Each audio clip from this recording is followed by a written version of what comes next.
Ladies and gentlemen, welcome back. And in my last video, I discussed progression systems within video games. One of my examples was tabletop Dungeons and Dragons regarding a expected progression system that we tend to enjoy. Again, we love leveling up our characters, getting new weapons and armor, spells, so on and so forth. And it got me to start thinking about my first experience within D&D. Now, this is something I think I've shared before in maybe like a nostalgia night video, but I wanted to dive a little bit deeper into it. So the year is 1994. Bit of perspective, 93, Doom comes out, and also a little known movie called Jurassic Park, a favorite of mine to this day. But at the time, I think I'm around 12 or 13 years old. Forgive my poor age math, but I believe I was in middle school. Friend of mine calls me up. He's like, dude, listen to this. Check out this thing I bought. I think he got it at the bookstore with his mom or something a day before. The Introduction to Role-Playing Games, Advanced Dungeons and Dragons 2nd Edition, First Quest Audio CD game. You'll have to forgive my camera work here, but we'll try to get it in focus for you. The back of the box revealing its contents. I'll dig deeper into the materials in a second here, but he starts reading the back of the box like he's a salesman at a trade show. And this is over the phone again. And so join the heroes who find epic adventure with the First Quest audio CD game. He didn't really read it like this, but hey. The first interactive audio CD role-playing game ever created. Play its audio CD and hear monsters, magic, and mysterious dungeons spring to life. As the CD's interactive adventures, sound effects, and music ring forth, you and your friends play fighters, wizards, clerics, and thieves. Treasure, magic, and glory await. But beware, so do deadly creatures. Anyway, he reads that. Imagine like a 12-year-old or something reading that to you over the telephone and trying to hype you up. I'm like, dungeons and what? And I start thinking, I'm like, oh, my brother used to play some sort of, he had a James Bond tabletop RPG, which I still have, but it's in pretty rough shape. A James Bond set. I'm thinking, oh, is it like that? And he's like, well, I don't know about that. But, he starts reading more of this and telling me about it. He's trying to convince me to play, basically. But before I get into the contents, I find this interesting. This was $30 in 1994, 42 Canadian, and I think 21.50 UK, including VAT. I think that's pounds. So 30 US in 94. From what I looked up, that's about 60 today. And so, just a little bit of the thickness of the box. I would easily pay more than 60 for something like this today, especially in comparison to the starter sets that exist now. This blows them out of the water by far. Now, a lot of production value goes into this. It is also an audio CD game. I'm going to play a few tracks for you a little later, but let's get into some of the contents. I love this set. It brings back so many fond memories of playing this. You've got the, of course, Dungeon Master screen, and hopefully we can see this here. Some beautiful artwork on the back of that. And on the other side, some basic rules, how to play the game, how to run a battle. So let's see, how to run a battle. Dungeon Master secretly decides what the monsters will do. Players take turns, each saying out loud what their characters are going to try to do. Roll for initiative. So on and so forth. How to attack. Roll a 20-sided die. Subtract the die from the character's THAC0 number, or THAC0, which was, I remember, 2-hit armor class 0, which I don't think that exists anymore. I haven't played D&D in a long time, but I think that's gone in current D&D, modern D&D. Yeah, 0 or below unconscious, -10 or below dead. secret doors, backstabbing, thieves skills, things about the town, ability checks, so on and so forth. So that was your Dungeon Master screen. You also got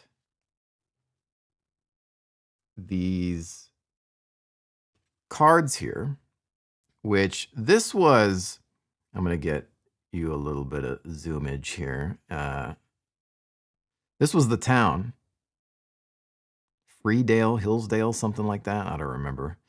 And each town has or each building has a number on it.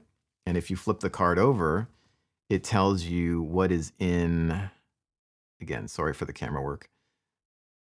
It tells you what's within each building. You also get character cards. These are the characters that are included in the adventure, starter characters for the players. This is Beldar the Brave. He was the, what they considered a fighter back then. I remember playing Beldar. So you've got your stats, strength, dex, constitution, all that stuff. Thaco, first level 19, second level 18, third level 17, and then you had to figure it out as you leveled up. On the back, you had some general rules for playing the fighter. In one round, you can move 120 feet, make one attack, move 60 feet, and make an attack. Try one unusual action. And then again, how to attack, how to roll your dice, so on and so forth. Leveling up, experience points, what's required for like the first 3 or 4 levels, which I think this adventure set would take you to maybe, I don't know if it would take you to like level 5 or something like that. There was Lordan the Pure, which was a cleric, although it's funny, the image, it almost looks like some sort of shaman. You've got Delvar Iron Fist, who I have a friend of mine who I know would love to play this character. It's a proper dwarf, which is another fighter. You've got Morganth the Mysterious, which is a wizard. Beautiful artwork, by the way. These illustrations, I think Jeff Easley, I think, did most of the art for this set. Silverleaf Half Moon, which was a fighter wizard hybrid. Almost looks like a ranger of some sort, but this was like a multi-class character, which was sort of advanced for new players, I think. Again, I'm not a huge D&D expert per se. And then Slinker the Thief. So I remember we actually played this shorthanded with, my friend was playing the DM. I had 2 characters, and then another friend of mine had 2 characters, because the game said you can play with like 2 to 5, but we only had 3, so we had 2 amongst us, and I think I had Beldar and maybe the cleric, and then my friend had the thief and I think the sorcerer, the wizard. And then it came with another card that tells you how to read the character sheets. The adventure book, which was sort of like the Dungeon Master Guide mixed with the adventures. This was for the DM's eyes only. Again, beautiful artwork there. Kicking it a bit old school. But this book would have all of the adventures. You can see kind of the map for the first adventure, the Tomb of Damara, and there's numbers on it that coincide with information within the book. And if you notice on the sides here, it would actually tell you, and again, there is an audio CD, it would tell you if the players make a certain type of decision or go into a room, play this track. Or if they do this other thing, play this track. It would sort of give you options based on what the characters were, or the players were choosing to do. And again, this was sort of a hybrid DM guide adventure manual. And this one came with, I think, 4 different dungeon runs. It wasn't necessarily a grand campaign or anything. It was individual dungeon sessions, which I think were more than enough for being able to get new players into the game. This is, again, the cover of the box art. I always love this image. Brings back a lot of fond memories. That's the rules book, which is sort of like, the player's guide. On the back of it, there's, some stuff that you can buy in the shop, rope, weapons, just supplies and things like that, candles, torches. And, again, there's just different types of kind of old school imagery, black and white. Now, there is a 95 edition of this box set, which I also own, which I ended up buying before I found this one. There's a bit more storytelling into playing this that I'll get into, and regarding why I have two box sets. But this was the Monsters and Treasures book, kind of like the Monsters Manual. Again, some cool artwork there. And this had just cool images, paintings and things like that of all of the monsters that you would encounter within. You got a wizard's spell book. And then you have the cleric's version for all the cleric spells. Man, look at this old school art. And then next up we had the maps. So this was a lot of fun. So the first adventure was the Tomb of Damara. This was the very first adventure we played. This might be tough to get on cam, but I think it'll give you a decent idea.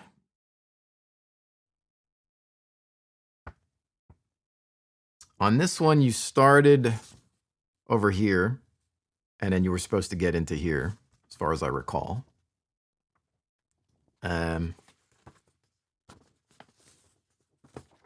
And then there was a completely different adventure. This was for the second adventure, which is kind of like a haunted house. And the adventures they weren't linked together. They didn't make a ton of sense. Like you had this one, the first one was more traditional Forgotten Realms fantasy.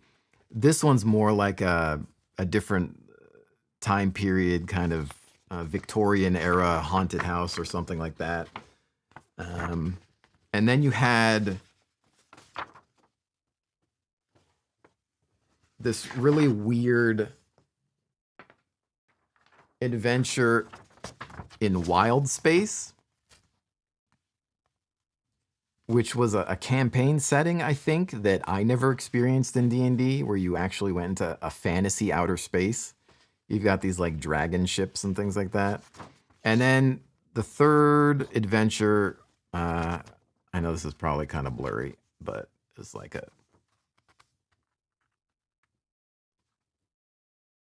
you also got a poster for the Mystera campaign set, which has some fancy art on it. I think I had a pewter miniature of that guy. I remember the winged helmet. It did come with miniatures. And see if we can... Okay. So you got Beldar. I think this was supposed to be the backside of the cleric. And they're all reversed. But you have the dwarf, and then the wizard, and then the ranger slash fighter wizard hybrid, and then Slinker the thief. So yeah, these ones were never played with, but I have another box set where I've removed these from the... Is this called a sprue? I can't remember. Of course, you got some very basic, generic D&D dice. Nothing fancy about them, just flat color dice. And of course, the piece de resistance, the audio CD, which has replicated the artwork from the box cover there. And interesting enough, it has credits for the studio that did the dialogue recording, Wally Burr Recording. Wally Burr, I believe he's passed away, but I believe he was a director back in the G.I. Joe Transformers cartoon era. Yeah, studio credits, all the sound designers, mixers, composers, and whatnot. Producer, director, writer, Bruce Nesmith, who I believe went on to even work on some Skyrim games or Elder Scrolls games. Original score. Interesting that they don't have cast credits. It's all the people that produced it. Unless some of them doubled as actors, it's possible. But this is something that we'll play for you in just a second. This was still TSR, by the way, before Wizards of the Coast. Take that for what you will. One of the biggest selling points to this thing was the audio CD. Now, again, this set was designed to get an inexperienced player into Dungeons and Dragons, somebody who had no clue what D&D was all about, or role-playing games for that matter. And so it was designed to present you with some examples. And this would be the first thing that I recall my friend playing to just try to get us in the mood for the game. And this is some actors pretending to be kids getting the game for the first time and checking it out. So you have one player that's the DM and trying to convince their friends to play and showcase how it works.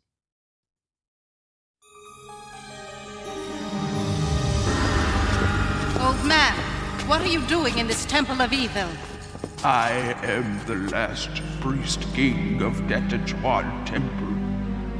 What do you seek? We have come to rescue Lord Easterling. You must pass 3 trials. First, the trial by combat. Watch the doors!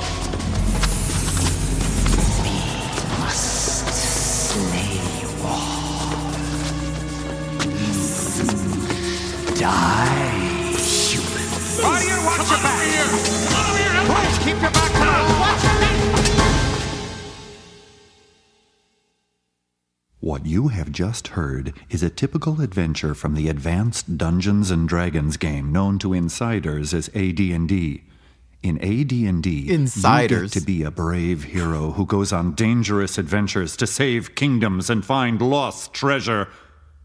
As we listen to what a typical AD&D session might sound like, pull the character cards out of the box. Here comes that Foley work. Hey guys! Hey. I just got the AD&D game. Oh, wow. Let's check it out. I don't know. I heard it's a really hard game with a lot of rule books and stuff. Oh, give me a break. Everything we need is in the box. See? And you don't even have to read them. I'll do it. Don't be a wuss. I watched my brother play once and it looked like a blank. Don't be they're already setting you up for, you may experience a smack talker within your group. Smack talker played by. Hey, it's easy. You guys don't have to do anything except use your imagination. I'll be the dungeon master since I already read the rules. Oh, okay. Yeah, you're great. Yeah. Okay, You're I great. got 4 characters here. Okay, wait a minute. What's a character? All right, Oh each my of you guys goodness. gets to be a character in the game. Yeah. One of you I controls remember. a fighter. I remember, what's a character? My friends and I made fun of that girl to the end of time. Like, we always, every time there was something related to a character, we would bring that up. Oh my goodness. One the wizard, one the thief, and one the cleric. Who wants to be the fighter? Oh, I get it. It's kind of like being in a play. Yeah, except for you'll get to make up your own lines. Cool. I'll be the fighter. I got the wizard. Thief. Hey, I guess I'll take the cleric, even though I don't know what a cleric is. Hey, no kind of character is better than any other. They're just different. Next game, you can play a fighter if you want to. All right, let's start the adventure. You're deep in the jungle, standing in front of one of those Aztec kind of pyramids. Yeah, you know the ones with the big steps? Yeah, like down Mexico, yeah. Yeah, and this is the Temple of the Lizard King. Lizards. Yeah, lizard. You're here to rescue Lord Easterling, who's been captured by the Lizardmen. Now, there aren't any doors or entrances near the ground, so you gotta climb the crumbling stone steps to the top of the pyramid. Okay. How do we... And there's a small stone building on top. The doorway's too dark to see into. You wanna go inside? Come on. We didn't climb all this way for nothing. Come on, let's go. Yeah, right. Let the fighter go first. Hey, listen, you guys. Inside the small building is a pit. You can't see more than a few feet down into it. Hey, that rhymes. What are you gonna do? Well, what are we allowed to do? Anything you want, as long as it's possible for your character to do it. Okay. I step into the pit and I float gently down to the bottom. Bad idea. You'll get splattered. But you said I could do anything I wanted. I meant you could try to do anything you wanted. You tell me what you want your thief character to try to do, and I'll tell you what happens. Okay. If you want him to step into the pit and try to float down, go ahead. But as a DM, I know that your character will fall like a rock and get squished like a bug when he hits that bottom. Okay. I get it. I should only try and do things that would work if this were real, right? Yeah, Then I that's could do right. it. Right. Hey, let's drop a light down there so we can see how deep it is. I'll drop my flashlight. Flashlight. Sorry, this is a game about knights and dragons. They didn't have flashlights back then. Rechargeable batteries. Hey, look at your character card. They did have torches, though. Ah. You want to drop a torch down the pit? Yeah, sure. Everybody's doing it. Did they do what you would have done? Maybe, maybe not. The point is, they got to decide what to do. They could try anything they could think of. A different group of players might have dropped a rock down the pit to see how long it fell before it made a sound. Another group might just try to climb down the pit without first testing it. Now, that's just kind of a brief example of them trying to say, hey, this is what role-playing is. This is how it works. And, they do a good job of creating that example, I think, getting some people together to pretend to be friends playing this game for the first time. And I think it helps people, especially people like me that are audio-visual learners. Again, I had only known a little bit about what tabletop RPGs were through my brother playing that Bond game. On the throne is an old man wearing tattered clothes. Oh, man. No, wait. I'll ask him what he's doing here. Go ahead. Well, so I ask him. No, not that way. Pretend to be your wizard. Yeah. Talk like you think he would talk. Oh. I'll pretend to be the old man. Okay, I get it. All right. Old man, what are you doing in this temple of evil? Whenever a character needs to talk to somebody, the player pretends to be that character. It's pretty simple. Just change your voice a little and say the things you want your character to say. Easy. The DM does the talking for everyone that isn't a player character. I am the last priest king of Tetejuan Hey, that's Temple. pretty good. What do you see? What do you see? We have come to rescue... Hey, Lord Easterling. That's good. You must pass 3 trials. First, the trial by combat. Suddenly, the doors on either side burst open. Uh-oh, we're in trouble. 2 lizard men, one from each side, come charging at you with huge swords. You've just been a part of an AD&D game. It's a game of That almost makes me emotional. Just hearing them play together, even though they're actors and whatnot. I remember listening to that for the first time and really just getting hyped up about it. Again, I think that's something that comes in handy for people that don't really have a firm grasp of what these things are about. And I don't know, there's something charming even today. It's a little cheesy in some areas, but by today's standards, I think it still holds up. It's a lot of fun. But anyway, the way this would work is that there were actual tracks tied to the adventure. Track 2, I believe, is a fully acted reproduction of what those players were doing. Let's see. Track 3, I believe, was a start to the Tomb of Damara adventure.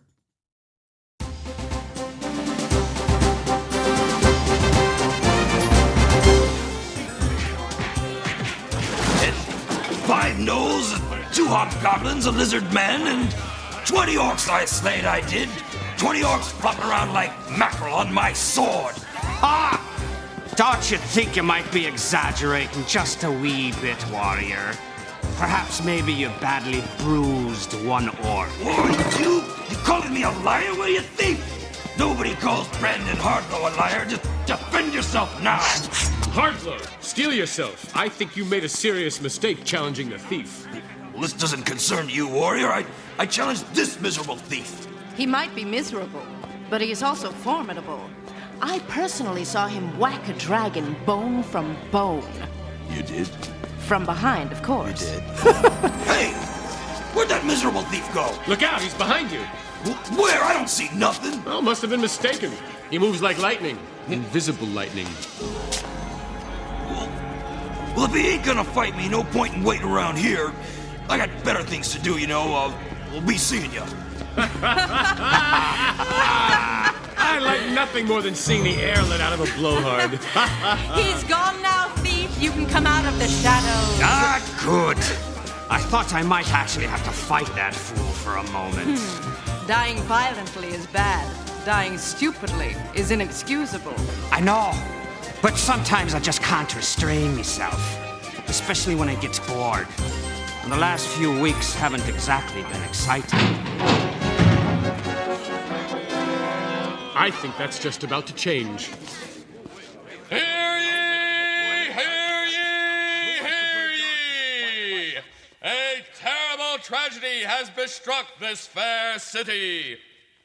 The High Wizard Nethril needs stout heroes to undertake a dangerous quest. If there be a thief, warrior, and wizard brave enough to match his words with deeds, let him follow me to the High Wizard's Tower! Let's get ready to... Oh. Adventure calls, my friends. Let's take up the challenge. I've had quite enough of this stinking duchy. Not so quickly, warrior. The High Wizard is as cheap as they come. Got hoodwinked by him once. Come now. It does no harm to hear what the High Wizard has to say. If we don't like his offer, we can decline. All right. But let me do the negotiating. Let me do the negotiating. Man, I love it to this day. And so, yeah, based on the players going down to the High Wizard Nethril and negotiating, I think it would tell you in the Dungeon Master book to play a particular track. So if you successfully negotiated with the wizard, you'd play track 4.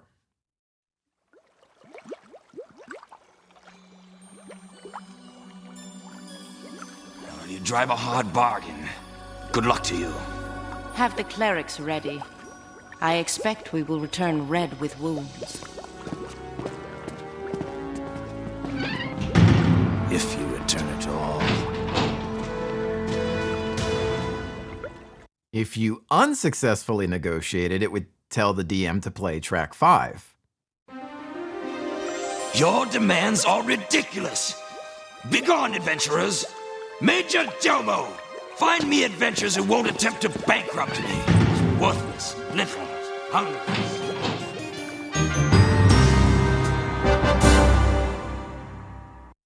And that's pretty much how the audio CD worked. So I always found that to be really cool because it gave you a little bit of flavor.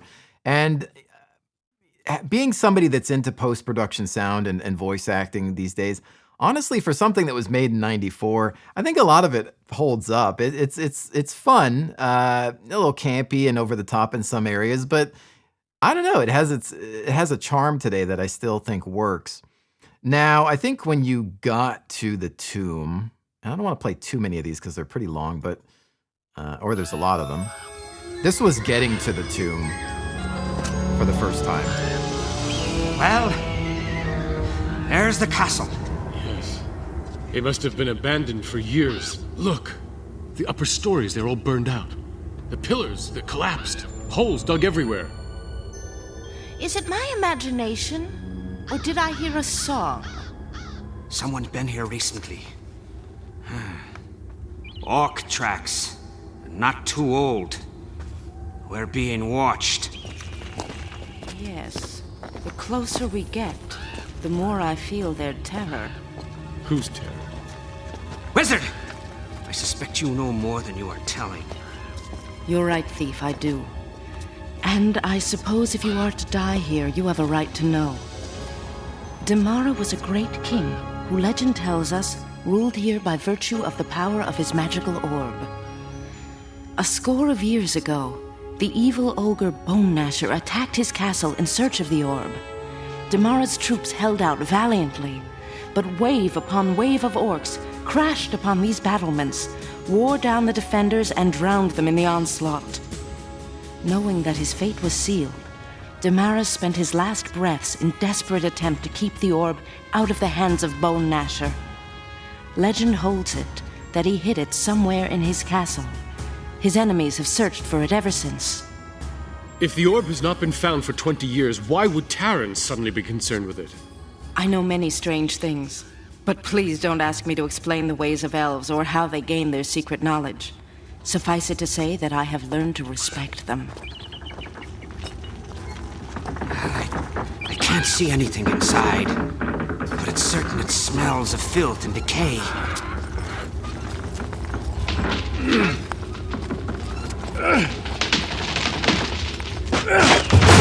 Okay, door's clear. That guy sounds really familiar. I wish I could figure out who did the acting. Some of them sound familiar, but... Now, let's see. Just to give you a few more examples. I can't see a thing. Hang on, warrior. I'll light my torch. This tower is unstable. Listen to the rafters, they're creaking. Go back, humans. This is Bone Gnash's domain. Surrender, or we will flay you for a tasty dinner. Nose! I hate nose! Fighting, Foley work, and sound design there.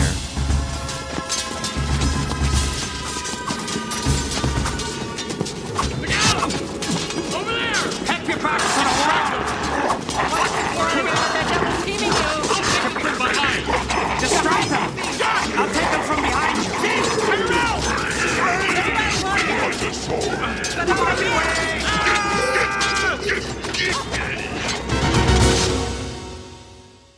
But talk about immersive. To have this accompanying your tabletop board game, not bad. Not bad at all.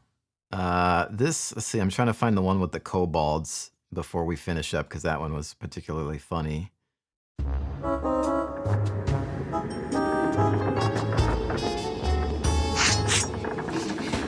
ow! Watch where you put that sword! Sharpen it! I know it's sharp. I'm sharpening it. Hey, come on! There's something. Would you give me something to drink? Where's my ale? Where's me What ale? are those things? Kobolds. There it goes. Those humans. Ugly. You better give up, humans. Yeah. We're gonna cut you to pieces. If you don't surrender right now. Yes, surrender right now. We're gonna cut you to pieces. We'll cut you. That's telling them. These kobolds sound like a bunch of sloughs. You're right, warrior. Let me smoke them out. Sorry, kobolds. We're not scared. No smoking. So why don't you tell us where Tehran Mid-Elf is, and we'll be on our way. Lie to us, and we'll be back. Oh, yes. Sorry. We're scared of Onesher than we are you. Yeah, scary. Scarier. Or we'll get him and we'll pound you into bloody lumps. Yeah, he'll pound you. He'll pound you with lumps. Each hand. Shoot you and spit you back up. That's what we'll do. Yeah, I know. And sauce. And we'll all eat you. Oh, yeah, the sauce. I like the sauce. Sauce is good. Good. Beavis and Butthead's first appearance.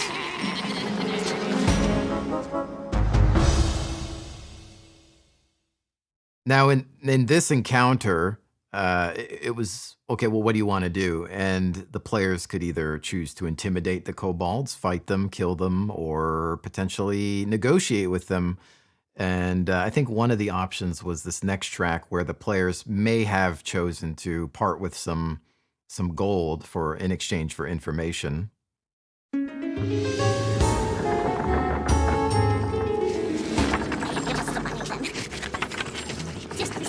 Just all in coins. I like here, Jingle. All right, here you go.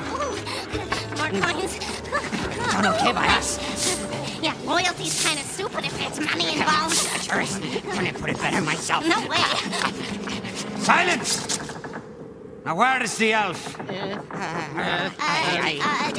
Quickly, before we decide to take our money back. You promise you won't tell anybody that we told you? Tell me now, while you can still speak. Oh, sure. They've got the elf in the other tower room. Just across the entranceway from us. And just across, yes. Just across. Over there, wait. All right! Now forget you ever met us. Oh, good times. This is, I think, the last one I'll play. Different room. Curious. It's solid stone. Vaulted. Clearly this must have been the chapel.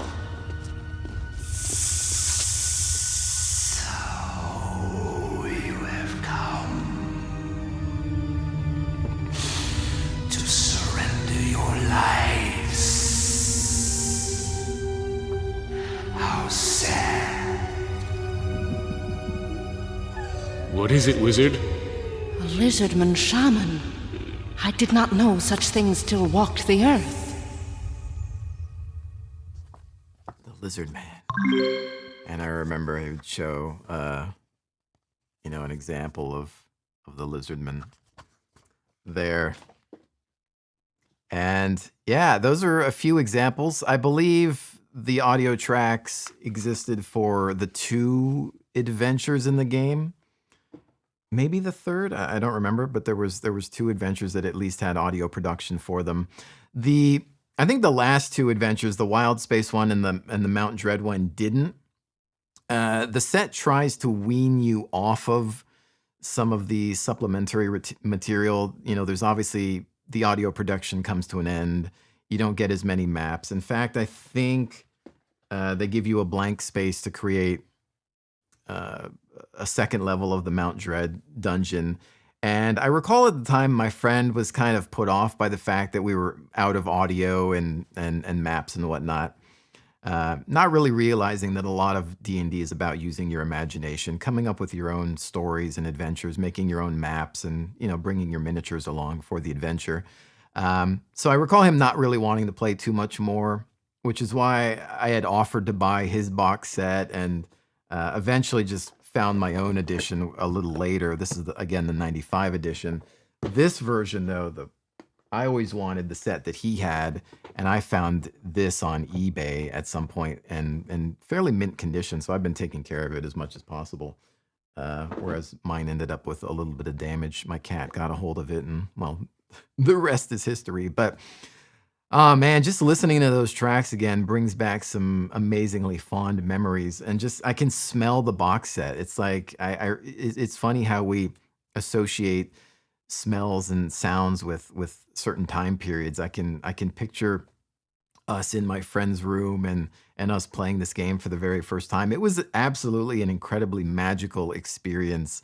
And I think if you're going to introduce players to a brand new game, something as intimidating as D&D, especially advanced Dungeons and Dragons, that's the way to do it. Lots of production value. I imagine a lot of time and effort went into that.